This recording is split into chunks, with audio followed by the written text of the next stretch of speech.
crackling coming. I think I'm just going to suggest that if when you're talking in particular, maybe all of us mute. I don't, rather than, I'm not sure where it's coming from, but. Yeah. Hey, Robert, can you mute yourself? And Dale, and who else? And I think everybody else is muted. Thank you. So what I want to do is I want to introduce this idea of being anti-fragile. And when I'm talking about this, I'd love for you to think about scenarios in your life, whether it's your personal life or business life, where you can apply this to. And then we'll open it up and go from there. So there's 10 concepts here, and I'm not in a rush to get through these. So if we only make it to 3 or 4 today, that's fine with me.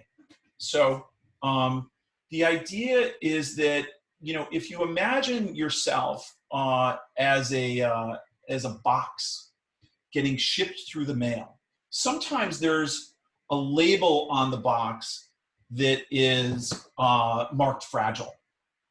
And you have to be really careful with a box like that.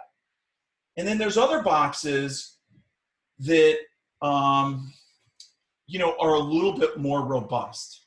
So there's fragile and robust. And then there's boxes that you can handle roughly. They can withstand almost any type of shipping. And the thing is that if you imagine yourself as that box that can handle kind of the rough environment, that's being anti-fragile. And the idea is that some of the adversity comes, it makes you stronger. So also, if you imagine a fire, sometimes fire can be fragile and sometimes it can't. So if you imagine a candle, with the fire on a candle, and you blow a wind toward the fire, it can extinguish the fire very easily. Now, if you imagine a forest fire, and the wind comes toward the forest fire, it just makes it stronger, right? So the idea is here, how do we make ourselves fierce? How do we make ourselves strong? And so a lot of this is the mindset of how we think of this, all right? So I'd love to kind of, keep the chat open, and anytime you guys want to make a comment, I'd feel free to do that. And one of the things I'd ask right now is, where are some of the areas that you're feeling fragile now? So either, pop up verbally and kind of share some of that stuff. If you want to put it in the chat, then I'd feel free to do that as well. So where are you feeling fragile? Anybody want to jump in? Yeah, I'm feeling fragile in my body. In your body. Yeah. I get that. Sarah, you're on mute. Oh, I was just agreeing with him. Okay. Yeah. My body too. Yeah. Okay. Yeah. Yeah, I would agree with that. I think I feel strong for the most part, but I'm feeling vulnerable. Like some of my underlying health challenges that I've had in the past are starting to creep up again. And I think it's because I'm just sort of lost that structure and routine that helped me to really sort of, maintain my sort of holistic health. And some of those things have they've dissipated, and I had a lot more structure around that the first couple of weeks of, shelter in place, and that seems to have dissipated. So. Got it. Okay. Yasi?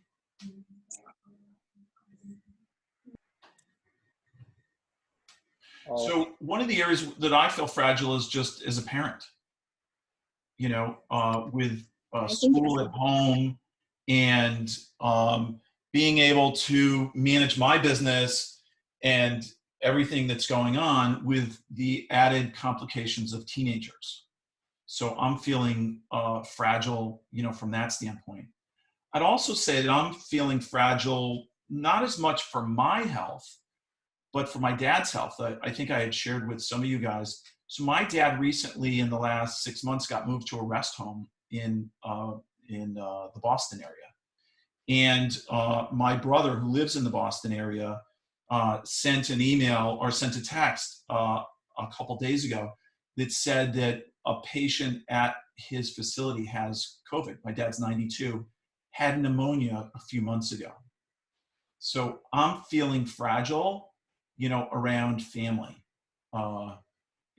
To finish that a little bit, they've tested him and everybody, and we're waiting on results, and they've isolated. So, they're taking steps on that, but, we certainly feel fragile in certain ways. Anybody else want to jump in on where they're feeling fragile? I sometimes think about it as as the feeling I had. The first big earthquake I was ever in the Bay Area was, the really big one that was in '89. I thought you were going to say 06. Well, that's right. But almost made that one. Actually, the first earthquake ever, I was in a movie theater in Burlingame, and the screen started banging against the wall. So I knew I was no longer in Kansas. And but there's a feeling in the '89 earthquake. There was a feeling where there's almost an adrenaline hit of excitement, and then there's that what I call the oh shit moment where this is really bad. Yeah. And I feel like the social sort of political context that we're in feels like that for me. There feels like there's a tremendous opportunity. There's a lot of opportunity that is available, but it feels incredibly dangerous right now in terms of that edge between slipping into something really ugly versus the the opportunity. So that I feel very fragile around that. Yeah.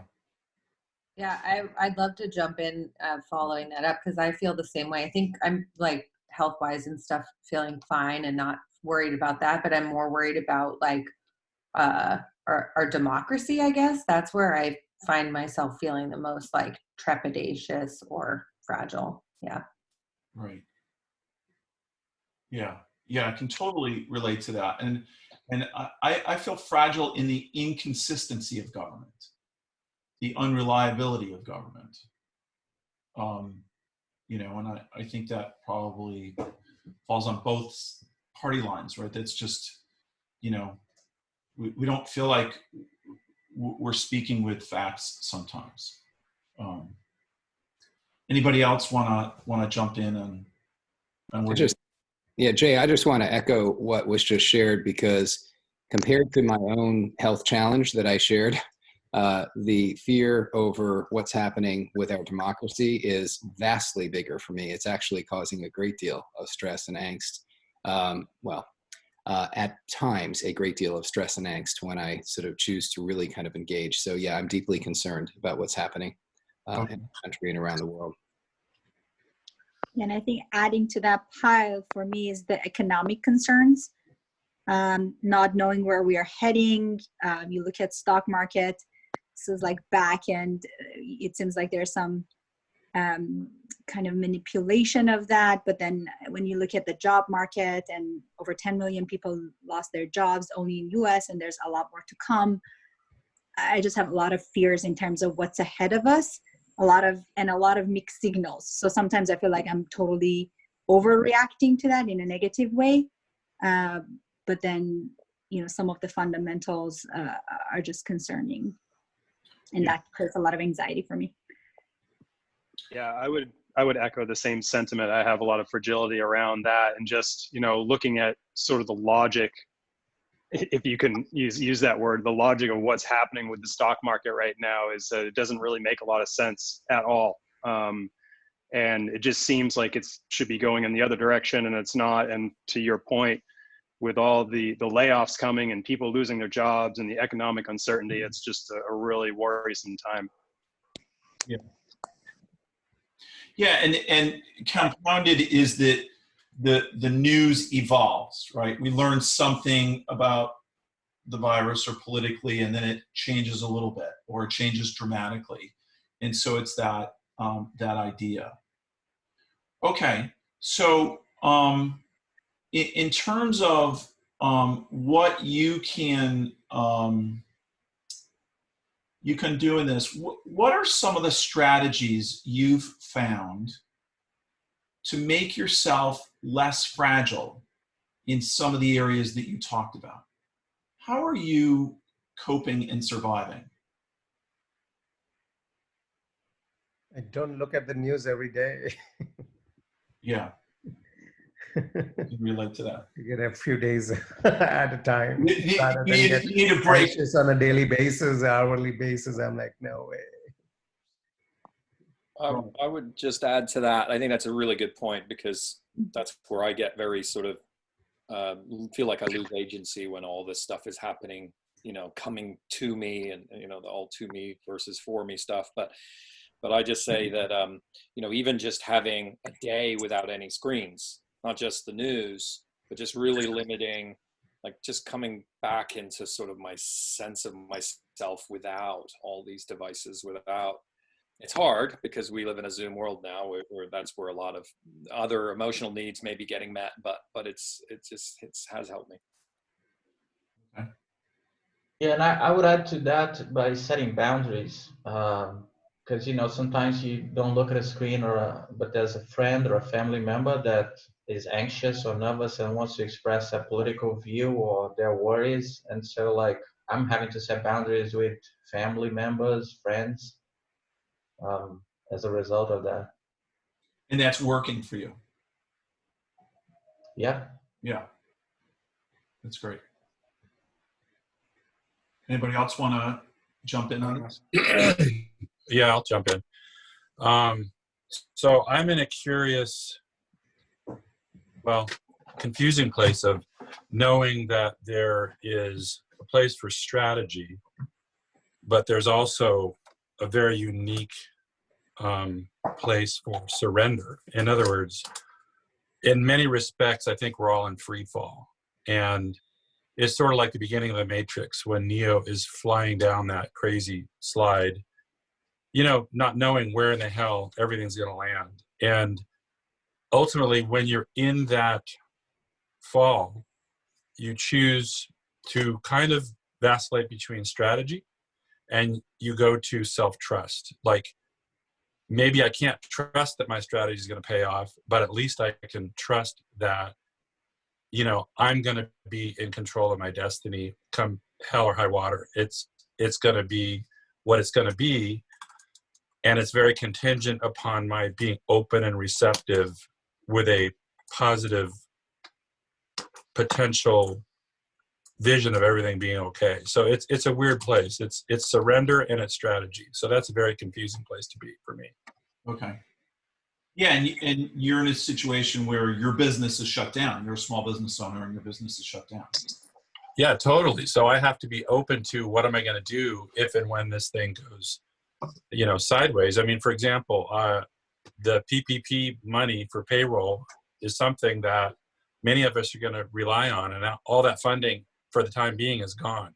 It vaporized within about 10 days, and so there's no way that those funds were going to be available for all the small businesses. So, you know, am I going to be a casualty or not? Maybe, maybe not. But all I can do is trust in my ability to navigate the unknown. And that's really kind of, it's daunting and it's exciting at the same time. It's really weird. Talk about the exciting part, Robert. Well, the exciting part is it's almost like landing on Mars, knowing that you're still alive. You have no idea what you're going to hunt for food, if there, or what you're going to find in terms of, you know, it's like, I don't know. It's hard to explain. I've never been in this territory before, but it's just facing the reality that I can go with my gut sense of staying in being centered and trusting that what's going to be is going to be without giving into fear so much. and yet fear is a very real thing. So it's that balance point of sort of allowing a little bit of space for fear, but trying to counter it with the excitement of, wow, I may just die in a spectacular way. Who knows? It's weird. I don't know how I even used that word, but it came to me. Got it. Okay. Yeah. All right. So I'm going to move on to the next idea here. So the first one was the idea of anti-fragility and this box and candle idea that I had shared. The next one is kind of challenges versus threats. And this is really how we view anything coming at us. We can view something as a challenge, or we can view it as a threat. Certainly the coronavirus, the shutdown, the social distancing, the unemployment, the uncertainty of the unknown can be viewed as a threat. And Robert kind of was a good lead into this, is we can also view this as an opportunity. And let me just tell you that more than just the principle of what I'm saying, imagine the psychology of a threat. What happens to the body when there's a threat? You get the fight or flight, you get all the emotional response versus the idea of a challenge. What happens to the body when you feel like, oh, I'm being challenged? And I guess what I'm suggesting to you and challenging you is, where can you view some of the things that are threats as challenges? So I'm going to open it up with that question. Where, and it doesn't have to be something that you viewed in the past, you can have the insight right now, or you can play with it and say, let me take this thing that I listed as a challenge, as a threat, and how do I make it a challenge? And what do I do with the challenge? So who wants to play? I'll just throw something in quickly. I've had this sort of nagging kind of sense that my life, professionally anyway, as a sort of generalist, I'll just say that I've kind of got a wide set of skills. I've never kind of gone all in on a particular sort of profession. I've always had this nagging fear, like that somehow that leaves me less than. And so I actually, and that there was a threat to my sort of stability or safety or long-term viability or whatever, retirement as a result. But given how fast things are shifting and how sort of fundamental parts of the world we knew are getting upended and industries are getting kind of decimated, I feel like that broader generalist is actually, is for me, works. It's like building more resilience. And so for that, I can meet the challenge of the change because I've got this sort of broader mindset, I guess. Yeah, and Taylor, you and I have had several conversations around this. This idea that actually it got more chaotic and all of a sudden you got more secure. Yeah. Yeah. Your contribution, and you raised your game. I was able to meet it in a way that, yes. Yeah. And that's, an interesting idea, is that we can view it as a challenge.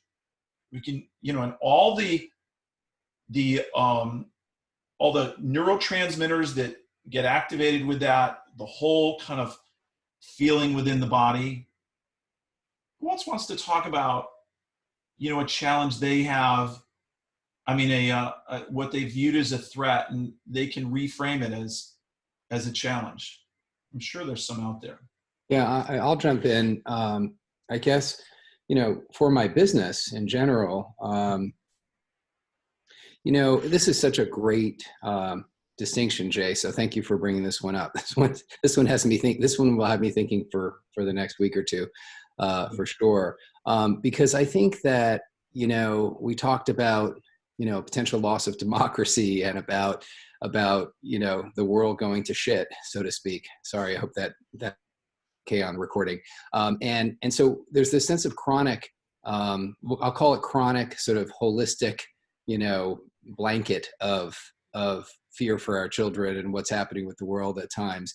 And sometimes that has wrapped around my situation with my business, which is a microcosm, and I feel a threat, okay, around the business in total. And what I've been able to do, very much like what you were sharing with Taylor, is sort of break down the pieces, the constituent parts, into challenges and take them on. And remarkably, through this period, I have felt moments, if not days, of great empowerment around the ability to almost sort of manage these challenges with more capability, aptitude, agency, with greater sense of agency than I did before COVID-19. But I do think that the wraparound of just the general, fear around me, around us, around all of us, around what's happening, and the great uncertainty that triggers fear, sometimes, creates that sense of immobilization. And so I've been able to kind of, just to sort of say, okay, let's attack this one piece of it and just work through it and come out the other side. So if I'm able to look at my business life as a series of challenges rather than just this great fear that we may not be here in a couple of months, it just becomes much, much greater. I become much more empowered. I love that idea. And, one of the things that I've had conversations with a couple people similar to that felt like they were struggling before this hit, whether they were struggling with employment, they were struggling financially, and they felt isolated. They felt, wait a second, I've got all these problems. And then what happens is the tide goes out. And we realize we're all in this together, right? There's something empowering to know that our struggle is not alone.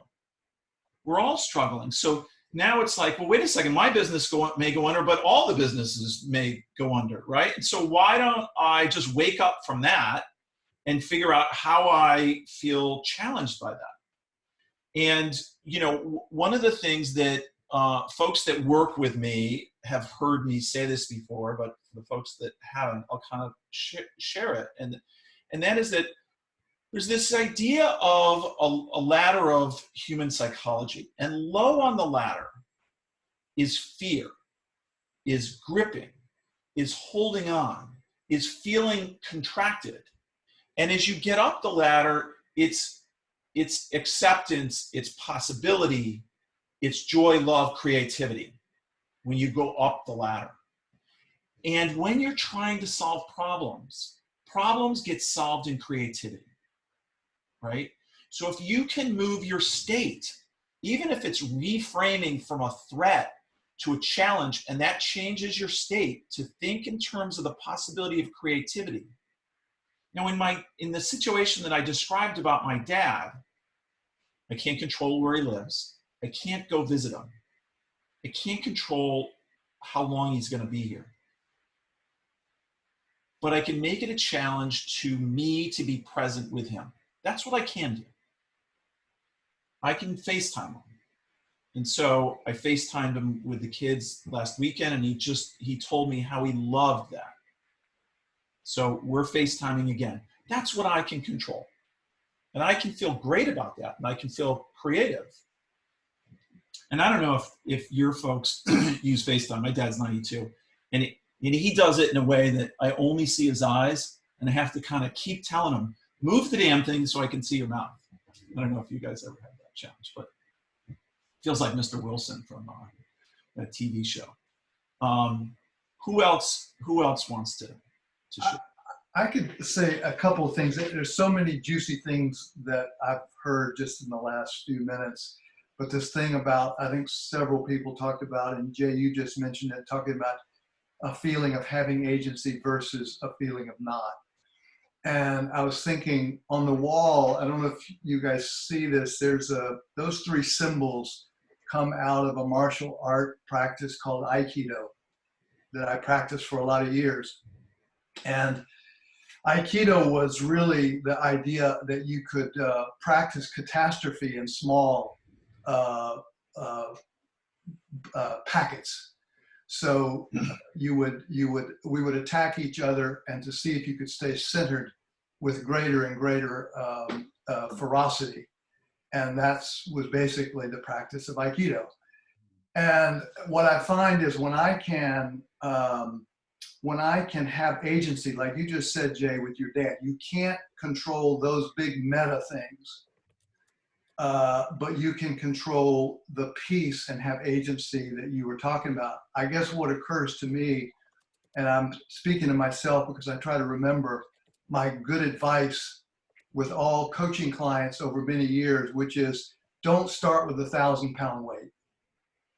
If you have a new strategy, start with a 2-pounder.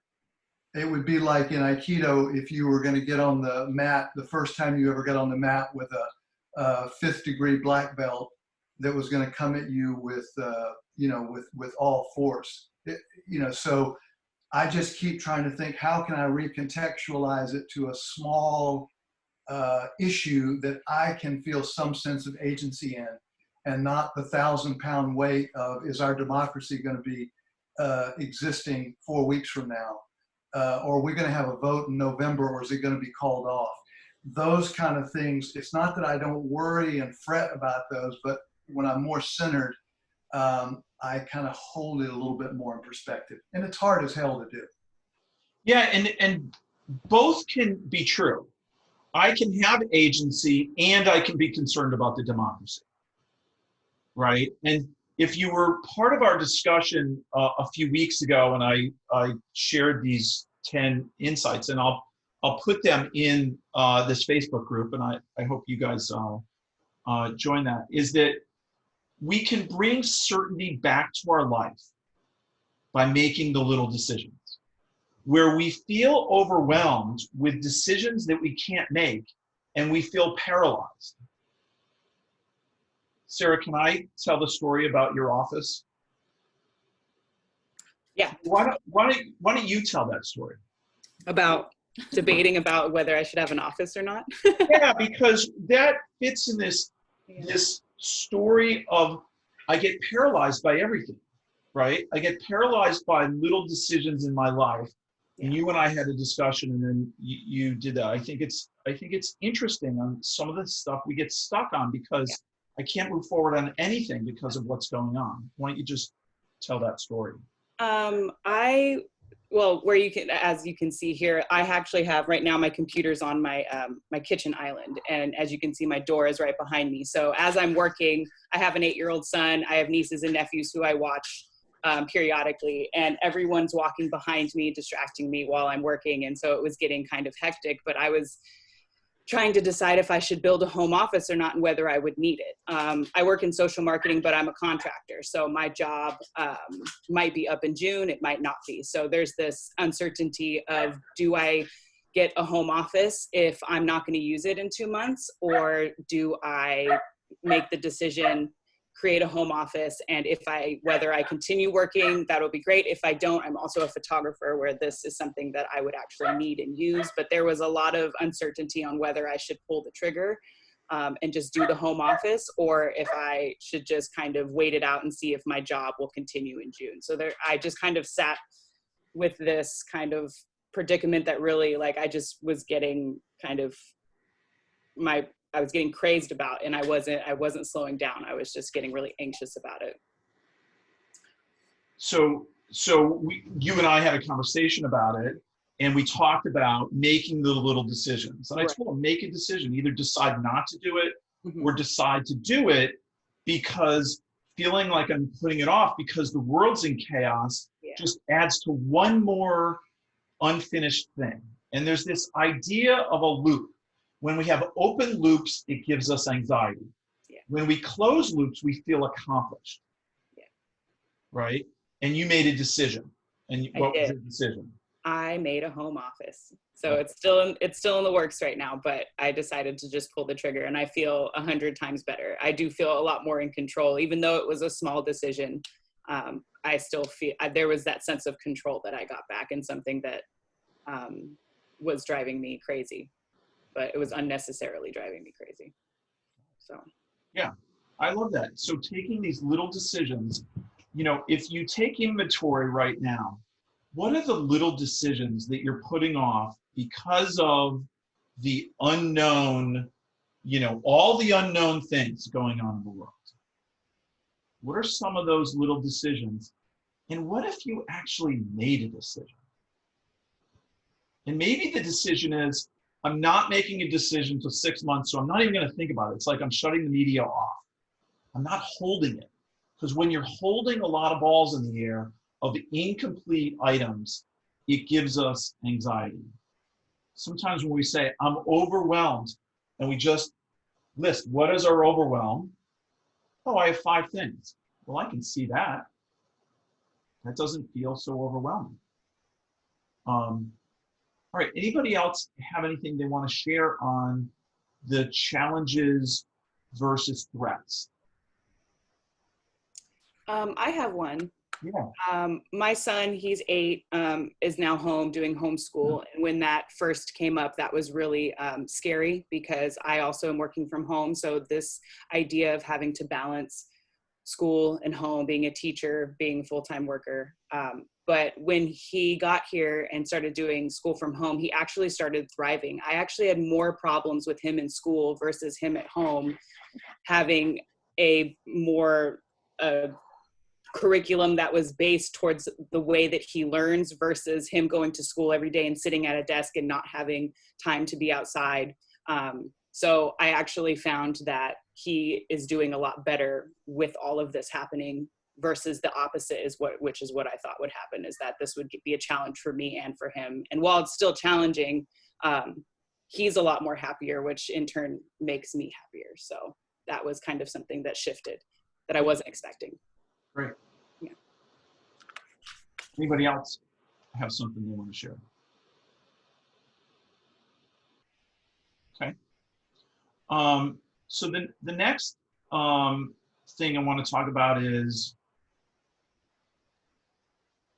emotional stamina. And emotional stamina,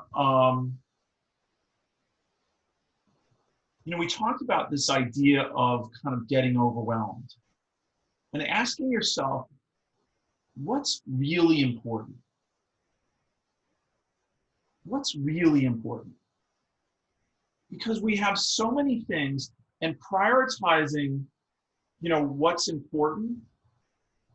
And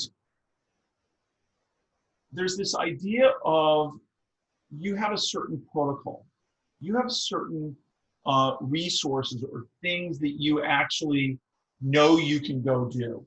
So, for example, if it's around overwhelm, you have tools that you've successfully managed overwhelm with in the past. So that's your protocol.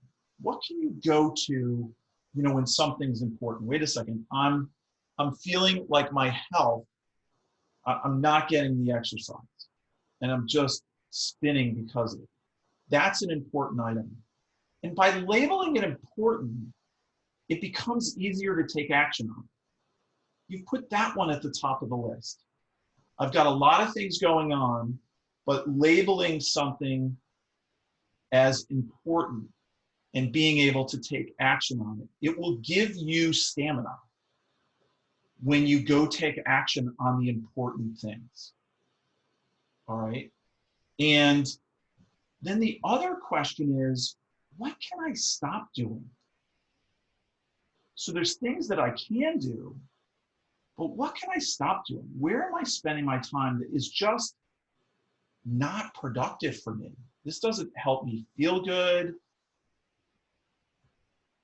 So I'll stop there and ask if anybody wants to jump in on this one.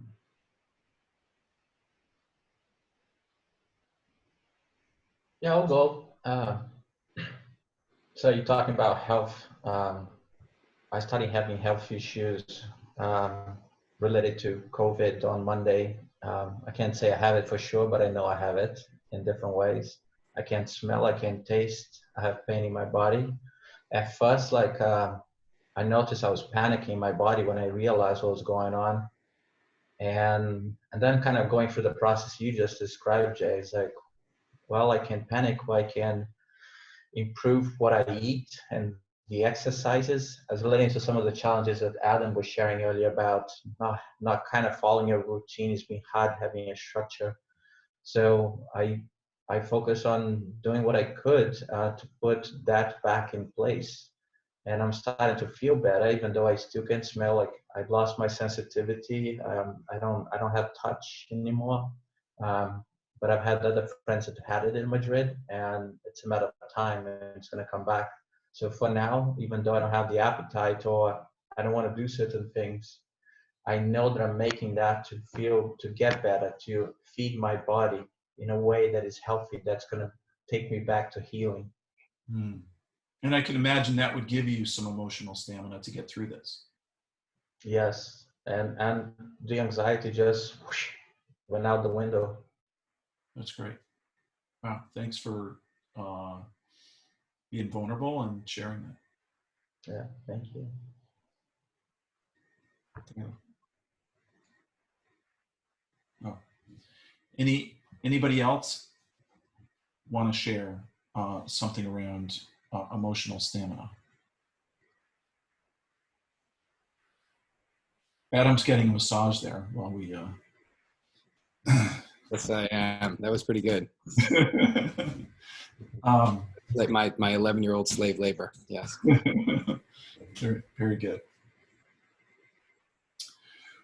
All right, so we're hitting the end here, and if people want to stay, I'll stay on for a little bit longer, but we're formally gonna kind of wrap up. And a few things as kind of part of the wrap up. I'm gonna have this conversation every Saturday, kind of indefinitely, and it's gonna be the same URL that we used today, and I'd invite you to come back and bring friends. If you want to do that. Hopefully you guys found the time worthwhile today and the discussion, and to be in the presence of other people that are being introspective and kind of thinking this through. I appreciate all of you and the vulnerability that you showed up with. And so I have a lot of gratitude for that. And then the last question that I'd ask is, if you're willing to share an insight, if I could ask everybody kind of just roundtable, an insight that they got from today's conversation. And so we'll go around. Who wants to share with that? I'll jump in because I'm going to tune out here in about a minute. It was just great. A couple things that I took away. I started thinking about anti-fragile and just fragile, and what we have to learn from our fragility, rather than looking at ways that we're not fragile, to kind of lean in to the areas where we feel great vulnerability and fear, and work with that stuff, because there's good stuff there. And I think we're afraid collectively to go there, and we're looking for ways to feel strong. I think there's great insight in this moment in our lives, certainly in my life, to kind of meditate on, where the fragility and fear really is, and of course do the Katie work of, is it true, and all of that, but also just to sink into it, because ashes to ashes, dust to dust, we are all headed in the same place anyway, and and life is fragile. So but doesn't mean we can't be strong in the face of looking deeply into our fragility. The other thing that just came up for me was this wonderful question around challenges versus threats. And from a SWOT analysis, as many of you guys know, a threat is external, okay, and a challenge is internal. So our weaknesses and strengths, or challenges and strengths, are internal to a company or to a person, let's say. And so it just hit me that a lot of the times when we're feeling threats, they're things beyond our control immediately. They're outside of us. And when I play with this sort of dialectic, or this sort of dynamic of the democracy and our global sort of freedoms are being lost, and I feel this great sense of I'm not sure how to act or what to do, and then all the way down to the microcosmic of my life, my family, and how I navigate my business and everything else. There's this vast space between. And anyway, so I'm just realizing, you know, more as I listen to folks, that the democracy stuff is a threat that is largely outside of my control. It doesn't mean that I can't contribute my voice to that, but what I need to do is take care of the challenges that exist within my life today. Not real threats, but more challenges. Yeah, and that, I got to tell you, Adam, that resonates what you said with me a whole lot. And it resonates from a mindfulness standpoint. And I teach mindfulness to folks in a lot of cases. And it's like, bring it back to the present, bring it back to me, you know, and this idea of external. And I didn't even think about that, you know, before you said that. And I love that you made that observation and shared it. So thanks. Who resonates with Adam's comments? Yeah. All right. Who would like to share next? An insight they got from I can share. I really liked what Dale was saying about basically like breaking seemingly overwhelming task into like its bite-sized pieces, and just trying not to be like a master of craft and just start at the beginning, and like give yourself that space to start at the beginning. Why that resonates for me is I had an injury some time back that I think I've actively almost avoided being physically active because I'm scared about getting injured again. And so I think it's been a big blocker for me to get back on my bike and stuff. And I'm thinking, based on what Dale said, like just 10 minutes a day is something that I could just jump on the bike and start at the beginning. And you got to start with the first step and not try and bite off the whole thing at the get-go. So I know that wasn't necessarily one of the topics that we were diving deep on, but when Dale was chatting, that was like, oh. You know, it doesn't matter where the insights come from, right? And that's I think the beauty of just the crowdsourcing wisdom here that we have on this group. Yeah. So thank you. You're welcome. And just out of curiosity, Katie, how did you get connected to this group? Rebecca's a friend of mine. And so okay. All right, great. And Larissa, how did you get connected to this group? Sarah's my best friend. Okay, great. All right. So who wants to go next? I'll go. All right. Oh, okay, go ahead. Go ahead, Larissa. What really resonated was you saying how creativity solves challenges, because I've felt so creative since quarantine. So like background is like I'm a basketball skills trainer, and I've had this kind of player development program like growing basically for like 10 years now. And then this has actually given me the time to just sit down without any like schedule time structure, like, okay, I have 2 hours and then go. Cause sometimes it just doesn't flow in the 2 hours you schedule, you know? So it's like, I've had all this time to just sit with my thoughts and like have it just flow and come out. And I've actually really thrived. Like I kind of want to make like 2-week quarantine as part of my self-care, like going forward, because it's just been so helpful, like mentally, like I've been able to get so much done. Right. Yeah, I've heard some introverts going, I've been waiting for this time my entire life. So there is a moment, you know, to slow down. It's like the world is collectively, you know, slowing down and taking a deep breath, and it allows us to just get deeper on things that we didn't find time for. So I love you sharing that, Larissa, and I'm glad you're part of this group. Who wants to go next? I'll go. And it's the insight that of looking at what you can stop doing, because I'm sure I'm quite positive I'm doing things that are not productive or not good for me, and just, you know, stopping 1 or 2 of those is probably very, very helpful. Okay. Yeah, I like that. Thanks. I'll go. I think most of what I was going to do is echo a lot of what Larissa said, is that I feel like I've been able to be more creative because I'm not bound by the hour constrictions of my job. My job never really was that bound, but now it's even more free flowing because I'm home most of the time anyway. I'm not coming and going as much as I usually do, which I do miss. But on the other hand, it's like, wow, I'm reading more, I'm exploring more things in my personal time that I haven't done before. So it's been an interesting insight to see, like, well, you know, there are a lot of things I am interested in, and there are a lot of things I can be doing during this time, and really trying to take advantage of that. So it's just been interesting to see the positive in a situation that doesn't necessarily seem to be positive. Yeah. Yeah. Thanks. I can see that as well. I'll just throw in a real quick that just it came up in a couple of different ways, but this idea of cultivating agency and building resilience, and just that there are these areas that I have power to sort of shift and not get overwhelmed, not get into a victim mindset, not look at all the ways I'm limited as a result of the time we're finding ourselves in. So yeah, just kind of keep it at that. Yeah. But, yeah, I can relate to that. Dale, you?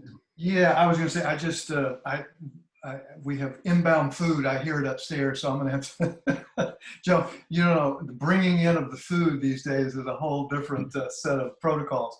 The thing I was going to say is that there's so many beautiful, thank you for convening this. And I heard so many things. I made a bunch of notes, and you know, I want to kind of marinate in a lot of these ideas. But one of the things, I have loved poetry for many, many years. And there's so many things which sort of stand as these intellectual ideas that come out of poetry. But one that I feel like I'm living more at the gut level. There's a Wendell Berry line I was thinking about. He said, "The mind that is not baffled is not employed. It is the impeded stream that sings." And, you know, we know these things kind of as an intellectual thing, you can sort of hold that, but when you're kind of living in a space where you've got to bring in these opposites, and I mean emotionally, not just as an idea, it's a whole different thing. So anyway, I appreciate everybody's insights today. It's really been a delight. Thank you. Thanks, Dale. Antonio. Oh, did you? Sorry, you were acknowledging, not volunteering. I was acknowledging. Yeah. Thank you. Thank you, Dale. Thanks for the poem. I really like that. Oh yeah, thank you, Wendell Berry. Take care, everybody. Who wants to go next? I'll go next. I think one of the things somebody mentioned also about, you know, focus on things, what you can do versus not to do. And even was what in this situation, things that I cannot do that I love a lot, being outdoors and playing some of the sports that I usually play, that gives me a relief and get me recharged for the whole week. It's like I have to start focusing on doing things indoors in terms of exercises and some other avenues to explore. So that's something that is a discipline has to be brought into my own life in this particular situation. That's really echoing out loud and clear for most people, I think. So that really helped. Thank you. Yeah, I think a lot of people can relate to that. Something that came up for me today in my meditation, I was feeling irritable because of pain and some other things that were going on around, and it made me think I started listening for all the noise that was coming from outside, and I heard the birds singing, and they were singing like the whole morning. But I was like so taking in the noise with irritability that once I opened up to what was going on, I actually remembered that it was spring and the birds were singing. And so it made me think about how, even though there is a lockdown, like we can't even go in nature for walks in Spain. So you really have to stay in your home. It doesn't mean that I have to lock down my freedom within my home. I'm still free to do whatever I want in my house. And I have agency over that. And so that was really heart-opening for me. I like that. That's like poetry.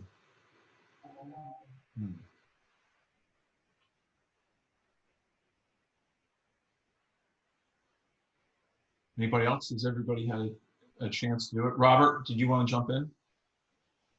Any insights? You're on mute. I think I'm good for now. Okay. All right. All right. I'm looking around and I'm trying to remember that everybody said something. I think they did. So so there's 3 of the 10 topics that I had on my list. So my intention is next week to go further on this. Who has an interest in participating next week? Okay. All right. I see a full set of hands there. So if you want to invite someone to the call, certainly feel free to do that. Kind of building a community on this and managing as we kind of get through this crazy time. I think it just feels like, sometimes a fire hose of information, and then at the same time it feels like everything's kind of slow. And so it's this dichotomy of a lot and a little at the same time. And it feels like I'm managing a lot and yet I'm not managing much. And both can be true, although there's an irony to both of those. Does anybody, so I'm going to get off the topics of those. Who wants to stay a little bit longer? All right, so we're wrapped up. So it looks like one or two, and Larissa, I'm happy to stay with you and get to know you a little bit if you want to do that. Okay, cool. We can do that. But if you guys want to drop off, that's fine. I really enjoyed everybody's contribution, and it always surprises me because in things like this, I think, oh, do I have enough material? Am I gonna bring enough value to you guys? And the reality is, I think creating the space and opening the dialogue really starts it going. And I'm learning and growing from this process, because most of I've done this type of stuff in the corporate world, in my coaching practice, it's been more one-on-one, and I'm enjoying kind of this group dynamic. So thank you for trusting me and kind of leaning in on it. So great. Thank you very much. Thank Oh. you. Yeah, Jay, thanks a lot. Thank you. You're welcome. And I'll Bye, everyone. most of you guys. Bye. Bye, everyone. Bye-bye.